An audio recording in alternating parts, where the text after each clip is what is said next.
Hey everyone, welcome back to the channel. Today I'm talking about one of the most hyped wooden roller coasters out there. It's Mystic Timbers at Kings Island.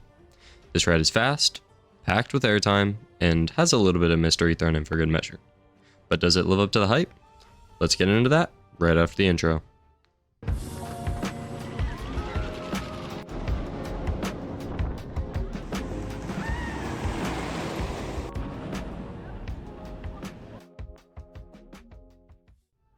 Before you even step on the ride, Mystic Timbers sets the stage with its theming. The story revolves around an abandoned lumber company with signs everywhere warning you to stay out of the shed. It's a simple setup, but it builds anticipation a little more than just nothing.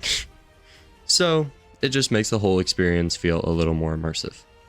Let's talk about the layout a little bit. After you hop in the train, the ride wastes no time. Right out of the station, you take a quick right turn that gives a surprisingly decent pop of airtime if you're in the back row. And it's a little rare for a pre-lift section. And then you start climbing the 106-foot lift hill. And just as you almost reach the top, you hear those famous words, "Don't go in the shed," I think. That little touch adds some extra suspense before you drop. And that first drop, it's one of the best parts of the ride, I think. A twisted turn sends you flying down with solid forces, immediately making you feel the speed. From there, it's non-stop airtime. As you fly through the out and back layout packed with hills, depending on how fast the train is running, each of these hills delivers incredible levels of airtime, but on an average day, you might not get the best airtime. But if you get a good day, it's going to be one of the best rides ever. This ride is just a machine. After a rapid fire series of airtime hills, you hit a tunnel that throws you into some quirky twists and turns. Coming out of it, there's a sharp left into an S-bend that adds some nice laterals. Mystic Timbers does a great job mixing up elements, so you never really know what's coming next, unless you've ridden it, of course. One of the best moments is when the ride skims over a pond, hitting two small off-axis airtime hills that give quick pops of airtime. While you fly over the water, it's a small detail, but it makes the ride feel even more dynamic. The shed, hyped, or worth it?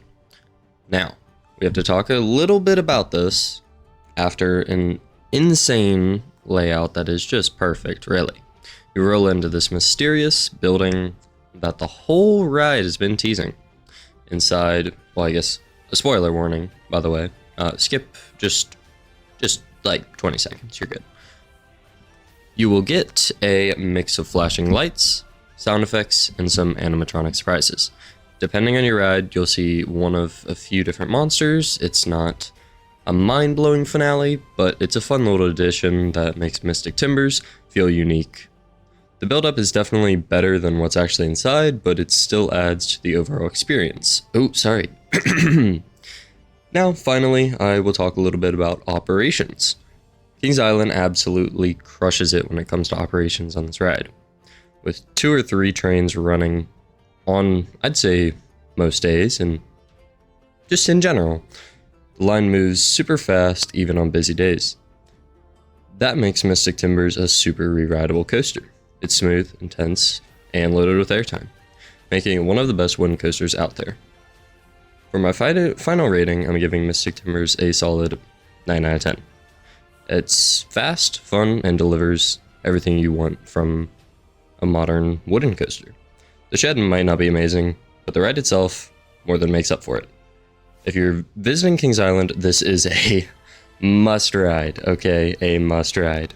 I think everyone knows that, but just in case, try to get a night ride.